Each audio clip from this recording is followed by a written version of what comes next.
Frères et sœurs, bonsoir tous. Ce soir, nous allons parler du livre d'Ésaïe, de l'Avri du chapitre 11. Saë, chapitre 11. L'intrieur parle d'un homme, appelle la racine de Jess, aussi appelle la souche de Jess. Un rameau sortira. Dans le livre d'Ésaïe, il est prophétisé qu'un homme appelle la souche de Jess produira un rameau. Cet homme, l'esprit du Jéhovah Dieu. Alors, quand cet homme sera l'œuvre par Dieu, les gens de toute nation et de tout peuple vont tous se rassembler auprès de notre pré-cleste Jéhovah. Alors, dans le livre d'Ésaïe, il est dit ceci. Il est dit ici, de la souche de Jess sortira un rameau, et de ses racines un rejeton naîtra. L'esprit de Jéhovah reposera sur lui, se dire lui donnera un esprit de sagesse et d'intelligence, un esprit de conseil et de force, un esprit de connaissance et de crainte de Jéhovah. Il prendra son plaisir dans la crainte de Jéhovah. Il ne jugera pas sur l'apparence et ne prononcera pas de sentence sur un nous-dire, mais il jugera avec justice les pauvres et avec quitte les humbles de la terre. Par la verge de sa bouche, il frappera la terre, et par le souffle de ses lèvres, il fera mourir le méchant. La justice sera la ceinture de ses flancs, et la fidélité la ceinture de ses reins. C'est dire. Le chapitre 11 d'Ésaïe prophétise là qu'il y a un tel homme, appelle la souche de Jess, qui a produit un rameau. Cet homme, qui est-il exactement? De plus, cet homme, l'esprit de Jéhovah, reposera sur lui. Alors cet homme, quel genre de personne est-il exactement? Quand nous lisons le livre de Samuel dans la Bible, nous découvrons qu'il y a un homme appelé Jess. Cet homme appelé Jess, qui est-il exactement? Il est le pré de David. David, c'est dire le roi David. Son preux s'appelait Jess. Alors, il est dit ici, de la souche de Jess sortira un rameau. Cela semble signifier que le pré de David, c'est dire Jess, aura un descendant. Et ce descendant, l'esprit de Jéhovah, reposera sur lui. Alors, qui est ce descendant? En réalité, nous comprenons que Jess, parfois, Dieu utilise des préfigurations. Jess préfigure notre pré-cleste Jéhovah. Dieu le pré-cleste Jéhovah est préfigure par Jess. Alors, le roi David préfigure le Seigneur Jésus-Christ, et la souche de Jess est le fils du Seigneur. Alors le fils du Seigneur, c'est le frère Hébreu. Il est prophétise que, du Seigneur, parmi les descendants du pré-cleste et du Seigneur, parmi les descendants de Jéhovah Dieu, naîtra un fils saint. Ce fils saint sera appelé le fils d'un jeune rameau. Alors il est dit ici, de ses racines poussera un jeune rameau. C'est dire que, de la racine de Jess tend. Parmi les fils de Jéhovah Dieu, de ce fils, naîtra un fils. Le fils de Jéhovah Dieu est le Seigneur Jésus-Christ. Alors, le Seigneur Jésus aura un fils. Et ce fils, quel genre de fils sera-t-il? Il est dit ici, l'esprit de Jéhovah reposera sur lui. Ce dire lui donnera un esprit de sagesse et d'intelligence, un esprit de conseil et de force, un esprit de connaissance et de crainte de Jéhovah. Alors, ce fils possédera les 7 esprits de Jéhovah. Il y est dit, le pré-cleste du frère Hébert. L'esprit de Jéhovah reposait-il sur le frère Hébert? Ah, oui, il l'a. Les frères et sœurs le savent tous. Jéhovah Dieu est votre pré. Le jour où le pré-cleste a dit au frère Hébert ces paroles, ce jour-là, il a donné au frère Hébert. Il a mis l'esprit de Dieu en lui. Cela accomplit précisément. L'esprit de Jéhovah reposera sur lui. Alors l'esprit du pré donne au frère Hébert. Quel genre d'esprit? Il est dit ici, un esprit qui lui donne la sagesse et le conseil. Un esprit de sagesse et d'intelligence. Un esprit de conseil et de force. Un esprit de connaissance et de crainte de Jéhovah. Il prendra son plaisir dans la crainte de Jéhovah. Alors le pré donne la sagesse, l'intelligence, le conseil, la force. Hébert.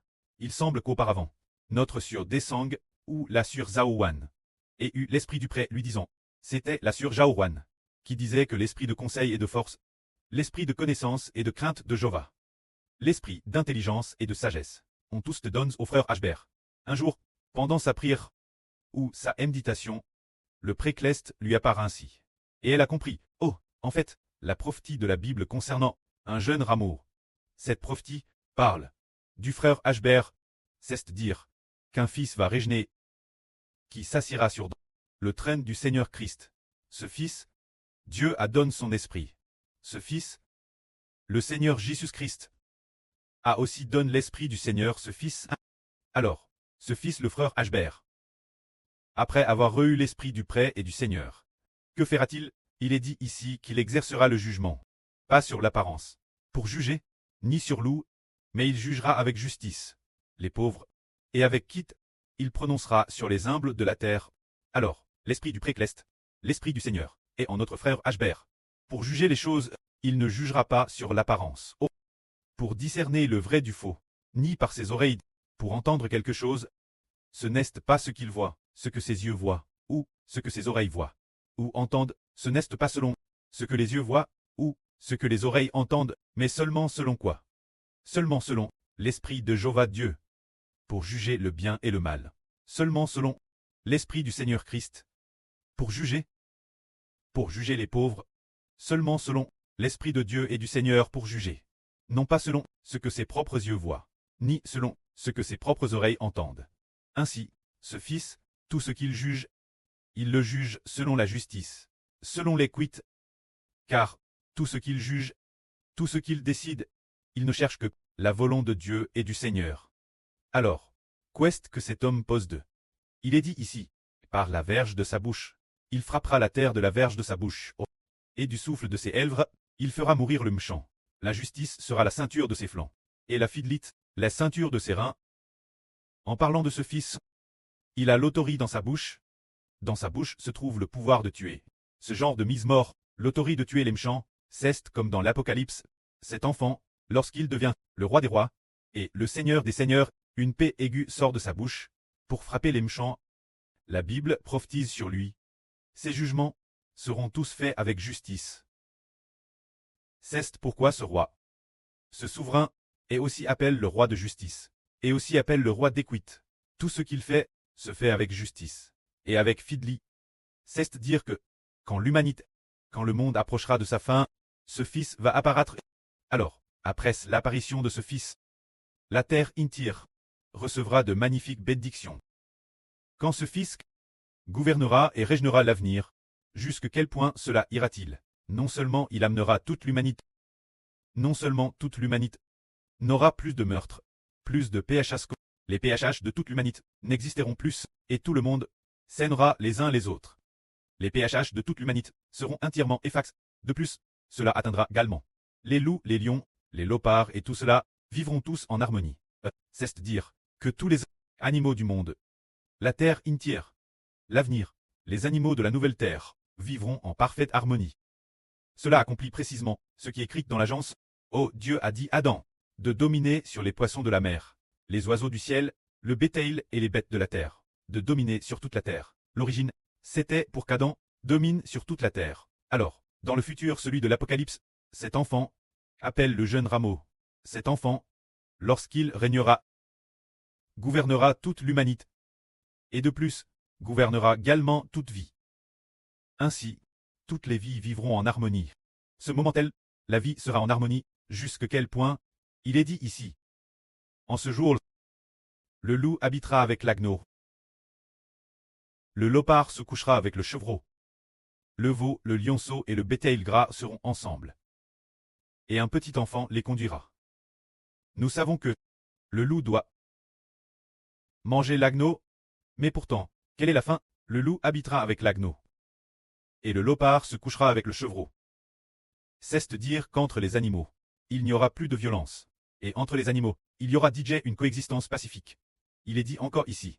La vache et l'ours paîtront ensemble. Leurs petits se coucheront ensemble.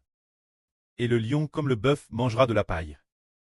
Dans le futur, lorsqu'il deviendra le rejeton de Jesse, et qu'il siégera sur le trône de Dieu et du Seigneur Christ, Madame le lion mangera de l'herbe.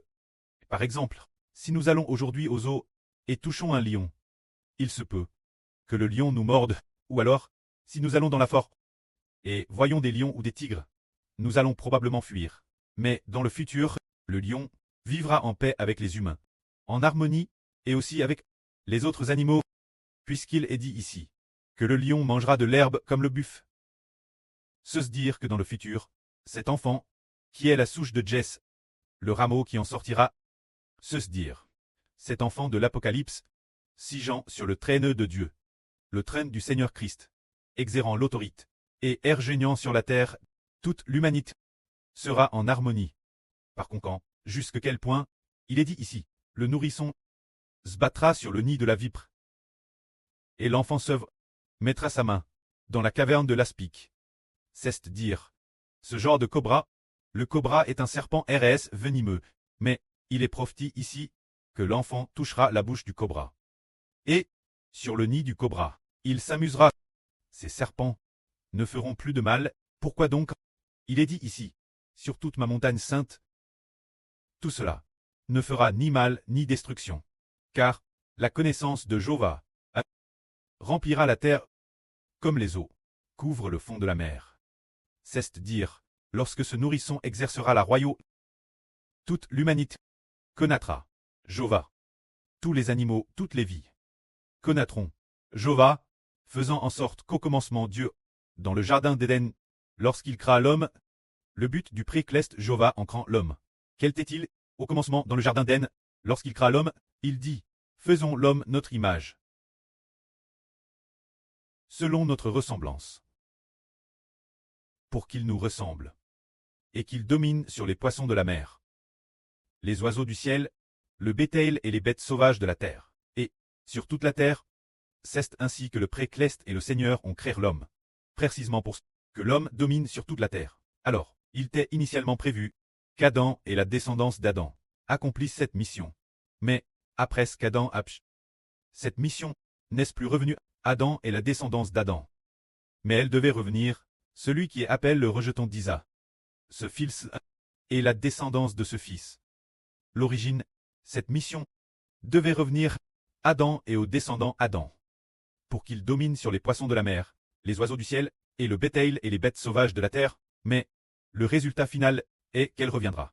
Ce nourrisson de l'Apocalypse, nous comprenons donc que, puisque le nourrisson de l'Apocalypse domine sur toute la terre, sur les oiseaux du ciel, les poissons de la mer, et le bétail et les bêtes sauvages de la terre, nous comprenons qu'il ne s'agit pas du Seigneur Christ. L'origine, le précleste et le Seigneur avaient prévu de donner cette mission au tout début. Adam. Quand Adam a péché. Après cela, la rédemption du Seigneur Christ, le Seigneur Jésus-Christ, doit-il dominer sur les poissons de la mer, les oiseaux du ciel, et le bétail et les bêtes sauvages de la terre? Non. Elle sera donne au Fils du Seigneur, au nourrisson de l'Apocalypse. C'est pourquoi, dans le psaume 8, le psaume de David, il est dit, « Ternel notre Seigneur, que ton nom est magnifique sur toute la terre. » Et puis, il est prophétisé qu'un nourrisson dit ceci, « Cause de tes adversaires, par la bouche des enfants et des nourrissons. Tu attires ta louange, pour réduire au silence l'ennemi et le vengeur, sans voix, disant, quand ce bébé, Dieu veut de ce bébé obtenir la louange, ce qui signifie que ce bébé sera prêtre pour louer Dieu. Et puis, dit encore, tu as mis toutes choses sous ses mains, pour qu'il domine sur tes créatures, y compris les poissons de la mer, les oiseaux du ciel, le bétail et les bêtes de la terre, et tout ce qui passe par les chemins des mers, a ainsi prophétisé.